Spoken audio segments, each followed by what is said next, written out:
Hello guys welcome to CP academy. So previous క్లాస్లో forms అయితే చూసాం. ఇప్పుడు సిఎస్ఎస్లోకి ఎంటర్ అవుతున్నాం. ప్రీవియస్ క్లాసెస్లో మనం సిఎస్ఎస్ ఒక హెచ్టిఎంఎల్ ఫైల్లో ఎన్ని విధాలుగా ఇంక్లూడ్ చేయొచ్చు అనేది కూడా చూసాము. ఇప్పుడు ఏంటంటే కొన్ని బేసిక్ టాపిక్స్, సెలెక్టర్స్ అంటే ఏంటి, క్లాసెస్ అంటే ఏంటి, ఐడీస్ అంటే ఏంటో చూద్దాం ఒకసారి. Okay,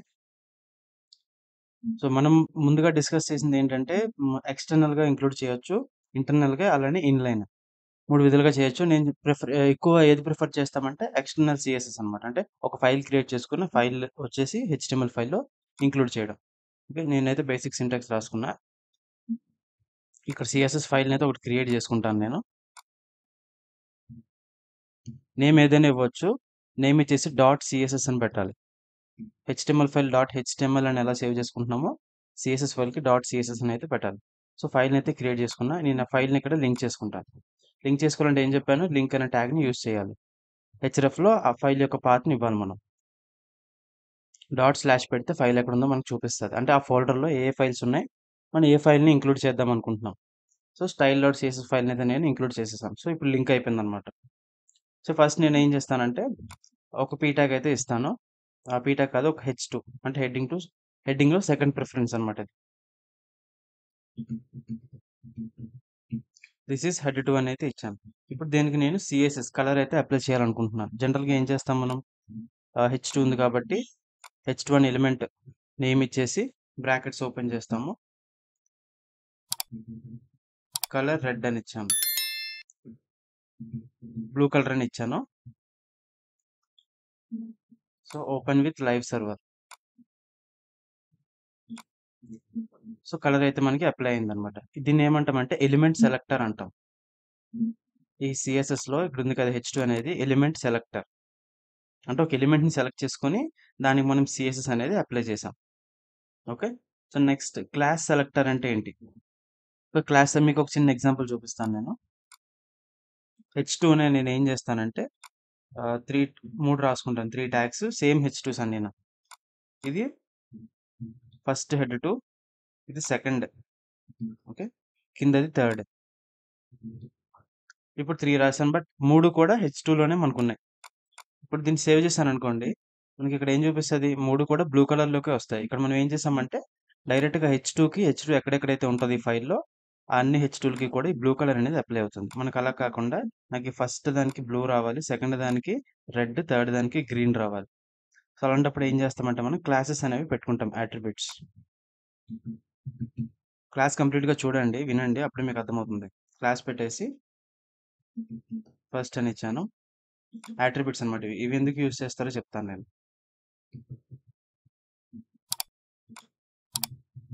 class equal to double కొటేషన్స్లో మనం అనుకున్న నేమ్. ఇక్కడ ఫస్ట్ సెకండ్ అని ఇవ్వాలని లేదు, నచ్చిన నేమ్స్ అయితే ఇవ్వచ్చు, బట్ కొంచెం ప్రొఫెషనల్గా ఉండే నేమ్స్ అయితే ఇవ్వండి. నేను జస్ట్ మనకి ఎగ్జాంపుల్ కోసం ఇలా చెప్తున్నాను. ఓకే, సో ఇప్పుడు మూడు ఇచ్చాను నేను. ఇప్పుడు ఏం చేస్తే ఫస్ట్ దానికి బ్లూ కలర్ రావాలి, ఇది ఓకే బాగానే ఉంది. సెకండ్ దానికి ఏంటి, మనం రెడ్ అనుకున్నాం కదా. సో డైరెక్ట్గా నేను H2 కని రాశాను అనుకోండి, ఇక్కడ H2 రెడ్ అని రాశాను అనుకోండి, H2కి కలర్ రెడ్ అని ఇచ్చాను. ఇక్కడ ఏమైంది, మూడు కూడా రెడ్లోకి వచ్చేసాయి. ఇప్పుడు ఏంటంటే ట్యాగ్ని మనం స్పెసిఫై చేస్తున్నాం కాబట్టి ఆ ట్యాగ్స్ ఎక్కడెక్కడైతే ఉన్నాయో అన్నిటికీ కూడా సేమ్ కలరే అప్లై అవుతుంది. అలా కాకుండా క్లాస్ సెలెక్టర్ అని చెప్పాను కదా, డాట్ పెట్టి ఇక్కడ మనం క్లాస్ ఇచ్చాం కదా ఫస్ట్, సెకండ్, థర్డ్ అని, నేను సెకండ్ అని ఇస్తాను. ఈ క్లాస్ని కాపీ చేసుకోండి. డాట్ పెట్టి ఆ క్లాస్ ఏదైతే మీరు కాపీ చేసుకున్నారో దాన్ని పేస్ట్ చేయండి. పేస్ట్ చేసి బ్రాకెట్స్ ఓపెన్ చేసి కలర్ రెడ్, ఈ H2 నేను తీసేస్తాను. సేవ్. ఇప్పుడు ఏమొచ్చింది, ఫస్ట్ బ్లూ వచ్చింది, సెకండ్ రెడ్ వచ్చింది. ఓకే, ఏంటి క్లాస్కి మాత్రమే స్పెసిఫై చేస్తాను. అంటే ఈ క్లాస్ ఏ ట్యాగ్స్కి అయితే ఉందో ఆ ట్యాగ్స్ అన్ని కూడా బ్లూ కలర్లోకి వచ్చేస్తాయి, అదే రెడ్ కలర్లోకి వస్తాయి. ఇక్కడ మనం ఏదైతే ప్రాపర్టీ వాల్యూ ఇస్తామో ఆ ట్యాగ్ ఎక్కడైతే, ఆ క్లాస్ ఎక్కడైతే ఉందో, ఇక్కడ ఉంది కదా లైన్ నెంబర్ 11, లైన్ నెంబర్ 11లో ఉంది ఆ క్లాస్ ఉన్న ట్యాగ్. సో దీనికి మాత్రమే అప్లై అవుతుంది. దీన్ని క్లాస్ సెలెక్టర్ అంటాం. డాట్ పెట్టి ఆ క్లాస్ నేమ్ ఇక్కడ ఇవ్వడం. సో ఇది ఒక kind of attribute.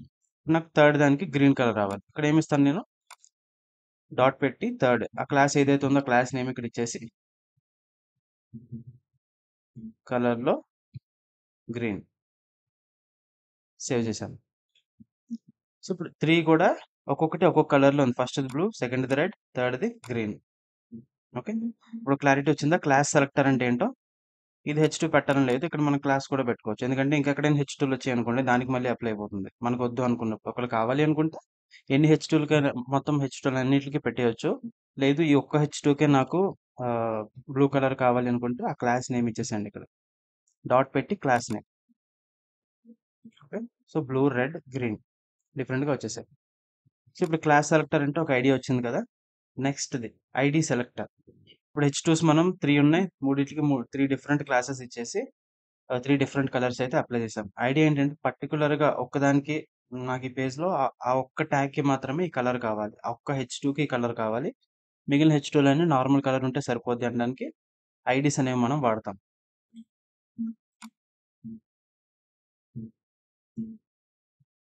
Okay. IDs జనరల్‌గా మనం సీఎస్ఎస్‌లో యూజ్ చేయము. మనకు ఐడీస్ ఎక్కువ యూజ్ అయ్యేది జావా స్క్రిప్ట్‌లో.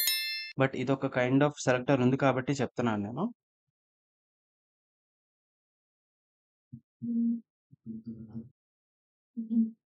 ఐడీ ఏంటంటే అట్రిబ్యూట్‌లో ఐడీ అని ఇచ్చేసి ఈక్వల్ టు డబుల్ కొటేషన్స్‌లో యూనిక్‌గా ఉండాలి. ఇది కాకపోతే ఏంటంటే యూనిక్ ఉండాలి. ఈ పేజ్‌లో ఎక్కడ ఇంక ఇది రిపీట్ అవ్వకూడదు. ఈ క్లాసెస్ ఉన్నాయి చూసారా? ఇవి ఎక్కడైనా రిపీట్ చేసుకోవచ్చు. వేరే ట్యాగ్స్‌కి పెట్టుకోవచ్చు. ఇప్పుడు ఫర్ ఎగ్జాంపుల్ ఇక్కడ ఒక పీ ట్యాగ్ ఉంది. పీ ట్యాగ్ ఇచ్చాను నేను. దీనికి నాకు రెడ్ కలర్ కావాలి.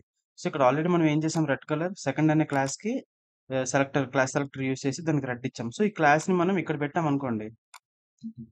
Class second. సో, మనకి పీ ట్యాగ్ అప్లై అయిపోతుంది. ఆ రెడ్ కలర్. సో, క్లాసెస్ అనేవి అలా రిపీట్ చేయొచ్చు. బట్ ఐడీస్ అనేవి అలా రిపీట్ చేయడానికి అవ్వదు మనకి. ఇది కొంచెం యూనిక్‌గా ఉండాలి. జనరల్‌గా మనం ఏం చేస్తామంటే నంబర్స్ అనేవి పెడుతూ ఉంటాం దీనికి. టు బి సింపుల్ 4th 01 అని పెట్టాను. ఈ ఐడీ ఇంకా ఈ ఫైల్‌లో కాదు కదా! ఏ ఫైల్‌లో కూడా రిపీట్ చేయకూడదు. మనం ఈ వెబ్‌సైట్ క్రియేట్ చేస్తున్నామనుకోండి, ఎక్కడ కూడా రిపీట్ చేయకూడదు. సో, ఇప్పుడు దీనికి మాత్రమే నేను స్పెషల్‌గా సీఎస్ఎస్ అనేది రాసుకుంటాను. ఈ హెచ్2కి. ఓకే. క్లాసెస్ ఎందుకు ఇవ్వకూడదు అంటే, దీన్ని రిపీటెడ్‌గా వాడుతుంటాం కదా! క్లాసెస్ అనేవి. సో, క్లాసెస్ అనేవి ఇస్తే మనం మర్చిపోతాం. ఎక్కడ ఇది ఇచ్చాము. ఐడీస్ అనుకోండి. ఓకే. ఈ ఐడీ ఇక్కడుంది. ఇంకెక్కడ వాడకూడదు ఇదని మనకొక ఐడియా వస్తుందన్నమాట. యూనిక్ ఉంటుంది. ఐడీ సెలెక్టర్స్ ఎలా యూజ్ చేస్తామంటే, హ్యాష్ ట్యాగ్ పెట్టాలి. హ్యాష్ ట్యాగ్ పెట్టి మనం అక్కడ ఇచ్చిన ఐడీ. Colour yellow. బ్యాక్‌గ్రౌండ్ కలర్‌కి చెప్పాను కదా! బ్యాక్‌గ్రౌండ్ కలర్ ఇవ్వాలి అనుకుంటే ఇలా ఇస్తాం. బ్యాక్‌గ్రౌండ్ హైఫన్ కలర్ ఇది ప్రాపర్టీ. కోలన్ ఇచ్చేసి స్పేస్ ఇచ్చేసి వాల్యూ. సో, ఇది మాత్రమే కొంచెం యూనిక్ ఉంటుంది. ఇక్కడ మీ ఐడీ బదులు క్లాస్ ఇచ్చి చేయొచ్చు. డైరెక్ట్‌గా క్లాస్ ఇచ్చేయొచ్చు. ఫోర్త్ 01 అని చెప్పేసి క్లాస్ ఇచ్చేయొచ్చు. బట్ ఇంకెక్కడైనా మనం పొరపాటున రిపీట్ చేసామనుకోండి, మనకు కొంచెం కాన్సిక్వెన్సెస్ అనేవి వస్తాయి. కాన్‌ఫ్లిక్ట్స్ కూడా వస్తాయి. సో, దీన్ని ఐడీ సెలెక్టర్ అంటాం. హ్యాష్ ట్యాగ్ పెట్టి చేస్తాం. ఇది మనం జావా స్క్రిప్ట్‌లో ఐడీస్ అనేవి ఎక్కువగా వాడుతూ ఉంటామనమాట. Next group selector. Group selector ఏంటంటే ఇప్పటి వరకు మనం ఏం చేసామంటే ఒక్కొక్క ట్యాగ్‌కి ఒక్కొక్క సీఎస్ఎస్ రాసుకుంటూ వచ్చాం. క్లాసెస్ బట్టి, ఐడీస్ బట్టి రాసుకుంటూ వచ్చాం. ఇప్పుడు నాకు అలా కాకుండా ఈ హెచ్2కి, ఈ పీ ట్యాగ్‌కి, హెచ్2కి మొత్తం అన్నిటికి కూడా నాకు బ్యాక్‌గ్రౌండ్ కలర్ ఒకటే కావాలి.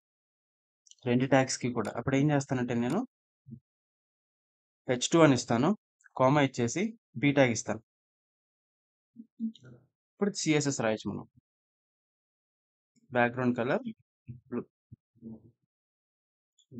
సో, అన్నిటికి కూడా బ్యాక్‌గ్రౌండ్ కలర్ అనేది బ్లూ వచ్చేస్తది. ఫస్ట్‌ది ఏంటంటే మనకి అది టెక్స్ట్ కూడా బ్లూలోనే ఉంది కాబట్టి కనిపించట్లేదు. సో, ఫస్ట్‌ది నేను వైట్ చేస్తాను. సో, ఇప్పుడు కనిపిస్తుంది గదా! ఇక్కడ ఏం చేశాను నేను ఒకసారే రాసాను. హెచ్2కి, పీకి కలిపి సీఎస్ఎస్ అనేది రాసాను. దీన్ని గ్రూప్ సెలెక్టర్స్ అంటాం మనం. ఎట్ ఏ టైమ్ మల్టిపుల్ ట్యాగ్స్‌కి సీఎస్ఎస్ రాయొచ్చు. ఇది మన క్లాసెస్‌లో కూడా రాయొచ్చు. ఒక క్లాస్ పెట్టి, కామా పెట్టి ఇంకో క్లాస్ కూడా రాయొచ్చు. ఓకే. ఐడీస్ కూడా రాయొచ్చనమాట. వీటిని గ్రూప్ సెలెక్టర్స్ అంటాం. కామా అనేది వాడి స్పేస్ ఇచ్చి ఇంకో ట్యాగ్ అక్కడ పెడతాం. సో, ఇప్పుడు క్లారిటీ వచ్చింది కదా! ఇంకొక కైండ్ ఆఫ్ సెలెక్టర్ ఉంటుంది. అది మనం డిస్కస్ చేయాలంటే మనకు డివిజన్ అనేది తెలియాలనమాట. సో, దాన్ని డిసెండెంట్ సెలెక్టర్ అంటాం. ఒక ట్యాగ్‌లో ఇంకొక ట్యాగ్ నెస్టెడ్ ఎలిమెంట్స్ అని చెప్పాను కదా! స్టార్టింగ్‌లో.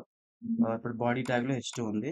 సో, ఇది ఎలా రాస్తామంటే హెచ్2కి ఒక సీఎస్ఎస్ అనేది పెట్టాలనుకుంటున్నాం. బాడీ ట్యాగ్ లోపల ఉన్న హెచ్2కి. సో, అప్పుడు నేనేం చేస్తాను ఇది యాక్చువల్‌గా పర్ఫెక్ట్ ఎగ్జాంపుల్ కాదు. జస్ట్ మీకు ఒక ఇన్ఫర్మేషన్ కోసం చెప్తున్నాను అంతే. బాడీలో కామాస్ గాని, స్పేస్ ఇస్తాము. కామా అనేది ఇవ్వం. బాడీలో హెచ్2 ట్యాగ్. అంటే ఒక ట్యాగ్ లోపల ఇంకొక ట్యాగ్‌కి మనం రాస్తున్నప్పుడు ఇలా రాస్తామనమాట. ఫస్ట్ ట్యాగ్ రాసి లోపల ఏ ట్యాగ్ అయితే ఉందో స్పేస్ ఇచ్చి ఆ ట్యాగ్ ఇక్కడ ఇస్తాం. ఇది క్లాసెస్‌లో కూడా మనం చేయొచ్చు. ఓకే. ఇక్కడ మనం సీఎస్ఎస్ అనేది ఇంకొంచెం డిఫరెంట్‌గా రాసుకోవచ్చనమాట. మనం ఏదైతే అప్లై చేయాలనుకుంటున్నామో స్టైల్స్, ఆ స్టైల్స్ అనేవి ఇక్కడ రాయొచ్చు. దీన్ని డిసెండెంట్ సెలెక్టర్స్ అంటాం. దీనికోసం మళ్ళీ మనం డిస్కస్ చేస్తాం. డివిజన్స్ అనేవి డిస్కస్ చేసినప్పుడు. ఓకే. సో, ఇంతవరకు క్లారిటీ వచ్చిందా? సో, నెక్స్ట్ క్లాస్‌లో కంప్లీట్‌గా స్టడీ చేద్దాం CSS and HTML. Okay. Kind of selectors చెప్పాను. క్లాసెస్ అంటే ఏంటి? ఐడీస్ అంటే ఏంటి? మనం హెచ్‌టీఎంఎల్, సీఎస్ఎస్‌లో ఎందుకు వాడతాం? ఇవి జావా స్క్రిప్ట్‌లో కూడా వాడతాం మనం. బట్ ఆ రిక్వైర్మెంట్ ఇప్పుడు చెప్పట్లేదు నేను. మనకు ఓన్లీ హెచ్‌టీఎంఎల్, సీఎస్ఎస్ వరకు మాత్రమే చెప్పాను. ఓకేనా? Thank you guys.